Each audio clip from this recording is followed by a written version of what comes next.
Please welcome back director Rory Kennedy, producer and writer Mark Bailey, the editor Jawad Metni, and three of the producers, Dallas Rexer, Sarah Bernstein, and Justin Wilkes. So, Rory, you've made lots of different kinds of films before. Your last film, Downfall, was an investigative look into Boeing. Your film, Ethel, was a kind of a family portrait. What drew you to making this kind of, rescue, film? Yeah. Well, first of all, thank you again for having us and for screening the film here. We're really thrilled to be here. As I kind of mentioned a little bit earlier, we were approached to do this through Appian based on an article that they had read in Outside Magazine by a guy named Alex Perry. They sent us that article. Mark and I read it. And, I think we were really just kind of blown away by the fact that we didn't know this story, that we hadn't heard anything about it. And it seemed like the story of the people who had survived was so extraordinary and deserved to be told.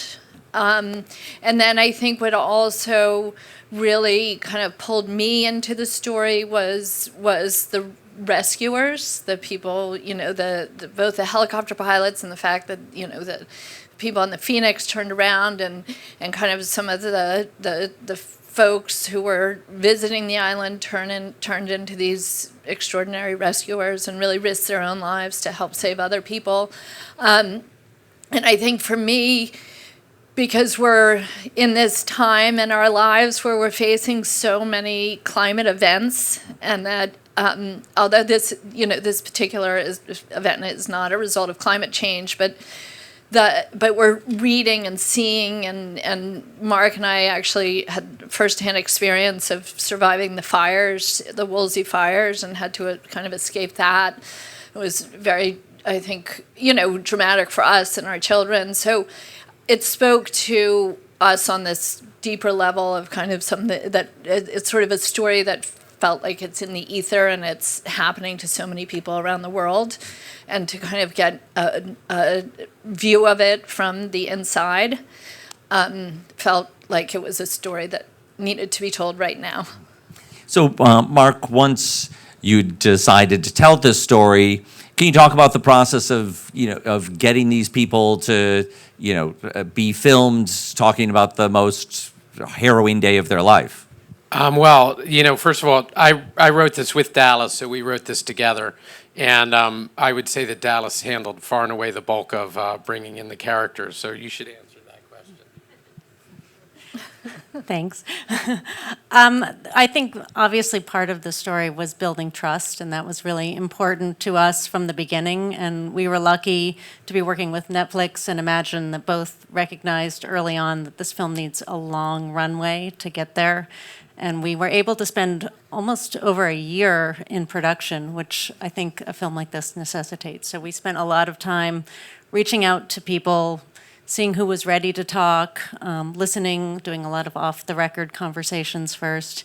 And then, this is a traumatic experience that for a lot of people, this was the first time they were revisiting these memories or retelling these stories. So we had to meet them where they were, and there were long interviews and difficult for everybody involved. But I think we felt like they were therapeutic in a way for the people telling the stories and the people who felt like they were at that place in their life where they're really, really ready to share. And we felt really honored to be able to share their stories and give them a chance to put it in their own words. So we definitely made a decision early on that we were not narrating. It wasn't about how we understood their story. This was their opportunity to tell their experience. Jawad, as the editor of the film, I wonder if you can talk about, finding the visual approach to this film. There's some material that you have, but there's limits to the material you have. What did it take to piece this together? I mean, as Dallas said, we had quite a long time, which we had almost like over 40 weeks in the edit, which is substantial for a film like this. And so there was a lot of time to both be collecting archival material, which there was a lot of, people were obviously shooting the day of, and then to plan how we were going to do not recreations, but some sort of visual treatment that would allow us to kind of show some of the more difficult passages. So we did have, a period to kind of like ease into it, but, I had, thankfully, the freedom to kind of like go for a while with the footage, with some of the early interviews to kind of lay out the pacing and the style and how we might kind of feel this out as we went forward. So it was we watched obviously other films, but we knew that we were going to have to end up going and shooting some things, and then they end up going to near the end of the edit to kind of pick up and shoot a lot of material that you see in the film now. Also, it was interesting, just on the note of getting characters, is that when you have that time, a lot of them came into it quite late. So, Jesse, we had already really built the film out, and then he finally agreed to sit down. He hadn't spoken to anybody about this in the media at all. I mean, he was incredibly hard to even find and get in touch with, and let alone convinced to do it. And then he gives that interview, and that all of a sudden reshuffles the deck mid-go. So that was kind of part of the edit and all of that. Let's take some questions from the audience. If you got one, raise your hand. Yeah, right here. So she's wondering about questions of accountability. Along the way in the story, should someone have made better decisions? Yeah, and you also mentioned that the volcano was at level 2, which is a complicated idea because those levels are really meant to indicate how much activity is happening in a volcano. They're not meant to indicate how much risk there is of the volcano actually erupting. And, one thing that's, I think, important to imagine that's probably harder for those of us who are here in New York is that New Zealand is just full of volcanoes. They're part of the fabric of, the country. There are hundreds of volcanoes there, and many of them are active. There's a ski mountain that people ski on that is almost always a level 2. And they keep skiing on it, and nobody's shutting that mountain down. So it's kind of coming at it from a different context. There is a case that's making its way through the courts, and it's expected to be probably the biggest legal case in New Zealand history to really get to the bottom of who is responsible. So, we really felt ourselves that was something for the courts to explore, and that we chose to take the path in the telling of this story of really a kind of minute-by-minute account of what happened, and then, let folks decide.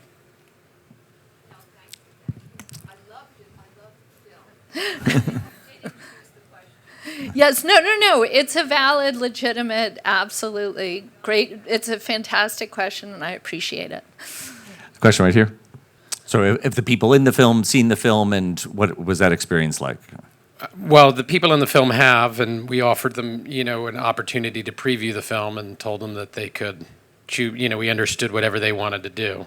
And most of them did in fact watch it. I mean, you've been kind of gathering the feedback. What do you? Yeah, the response has been really heartwarming, in part because they feel listened to and really respected in their version of the story. And as you can tell, there are many different takeaways from this experience, and we tried to honor each of them equally without interjecting. So, which has its own challenges, as we all know. We all have opinions, but this wasn't our place to have an opinion. This was their story, and we honored it in the best way we could, and the response has been really heartwarming and phenomenally supportive, and they feel also that we got it right, which for them is important because they don't want to have to keep retelling the story. They'd like a document to exist that shares their experience, that they can just share with their friends and relatives and say, watch the film and you can understand what I went through.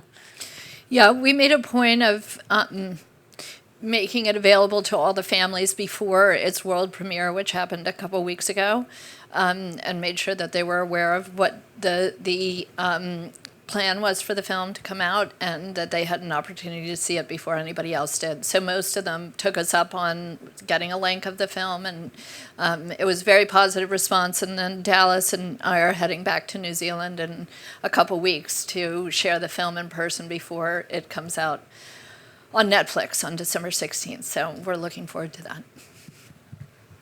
that. Question right here. So she's asking, you described that you first learned this story from an article in Outside Magazine, and she's wondering, how much further does the film take the story from that original article? I mean, Alex is a great reporter, and I think that he came pretty soon after the event, and there was a lot of media crush then, and, I think a lot of trauma. And so we had, as these guys have said, more time and came a little bit later on, and were able to talk to some people that Alex wasn't able to talk to. So in that way, I think that we widened it out a bit. From the people that he had been speaking with, and I think that just in terms of differing from the article itself, I think early on what Rory was saying about our attraction to the story initially, which was this idea of the power of nature and one's lack of control, and then sort of community coming together in the face of that, was something that appealed to us about the event. And that was less in the article, and that was more, and so spending the time in Whakaari and building it out in that way was a bit different. So they were they're separate pieces, but it was a great article, and I don't know what do you say? Rory, you mentioned that you and Dallas are going to be going back to New Zealand to show it to some of the families. I wonder, in your immersion in the story, spending time in New Zealand, what you took away from that country, or what you might have had to kind of figure out about, local customs, local, Right. Ways of approaching stories. Perhaps New Zealanders aren't the same as Americans, and being No, ready they're to- not. It is a very different culture. I think the thing that was sort of most striking is their reticence to take any credit for anything positive or heroic they did. And I would really try in the interviews, but that you were up against this and you went back and you did. Of course I did. It was just, there was no emotion. There was just like, it's sort of matter of fact. Don't use the word hero when you're talking Yes, about yeah. So I think, and then just understanding the relationship with the Maori culture and what the rules were there. And, we wanted to be very respectful and kind of understand and represent their perspective in the film. So that just took some time to really kind of understand it in a deeper way and make sure that we were representing it as close to some version of a truth as possible. So I would say those were some of the challenges. I don't know, Dallas, if you... Yeah, I'd just add that it's a very small community, and I'm from a small town, so it resonated in a way. Everybody knows everybody. Everybody's married or 1 degree removed from somebody else, regardless of their... I can relate to that, too. Exactly. But one of the things that we did is we shared our previous work with everybody who wanted to work with us. And we said, here are some of our previous films, here's our backstory. And I think that also went a long way in building trust and building a relationship. So they knew who we were, and we were kind of invited into the community in that way. That was important. Sarah Bernstein and Justin Wilkes, you're with Imagine, the company that's started by Ron Howard and Brian Grazier that's been doing a lot of documentary work in recent years. So you came aboard this project. I wonder, as you came aboard, what you were hoping out of this project, and what you feel you got out of the project. Well, I think that we read Alex Perry's article when Appian Way, our partners at Leonardo DiCaprio's company, shared the article with us. And it was immediately emotional, visceral, but of course, realizing that on screen is an entirely different kind of endeavor. And we had just come off of our collaboration with Rory and Mark called Downfall, the Case Against Boeing, which we had also produced for Netflix. And I think for us, it was really about who would be the filmmakers, as we were lucky enough to have Dallas join the team, who could just treat the subject so sensitively, I think, because, I think, you in the audience sort of said it best. It's really a tragedy at the end of the day. I mean, it might be a riveting kind of rescue mission to watch, but it's really it was a day that was deeply tragic. So I think for us, it was really about who would be the filmmakers to help us, realize this in a way that we could all be really proud of, and I think that the community could be really proud of. And so there was no other filmmakers to turn to, obviously, than Rory and Mark, and then, of course, Dallas, Jawad, so. And Justin, can you share with the audience where this film goes next, when it's going to reach the wider world? So it's going to be on Netflix, December 16th. So it's going to be released to the world. And just to add to what Sarah said, you read a story like this, and on the one hand, it's easy to say, this happened in, a country on the other side of the world. How can I possibly relate to it? And then on the other hand, we were just having this conversation over dinner, whether you've been on a cruise or you've been on vacation with your family, and it's I'm going to go sign up to go do that nature tour. I'm going to go sign up to go do that excursion. It's a very relatable thing. So I think for us, when we saw it, we all felt like this is something we probably all would have signed up for. It's easy to go back in time and say, oh my God, this looks incredibly dangerous. But on the other hand, it's relatable. So there was something about that aspect that felt very global, that felt very commercial in a way, and it felt very important to be able, as everyone has said, to honor this particular community and their response to it. And to have Netflix as a partner, having done both at Imagine and otherwise just a consistent body of work with them, they're fantastic partners because they can get it to the world and they can get people talking about it, and it can become a part of the cultural conversation. So we're very excited to release it that way. Well, we're really pleased to be able to give it this sneak preview on the big screen with an audience. Thank you very much for coming. Thanks to Rory, Mark, Dallas, Jawad, Sarah, and Justin. Thank you, Thanks for having us. We really appreciate it. Thank you. Thank you all. Thank you.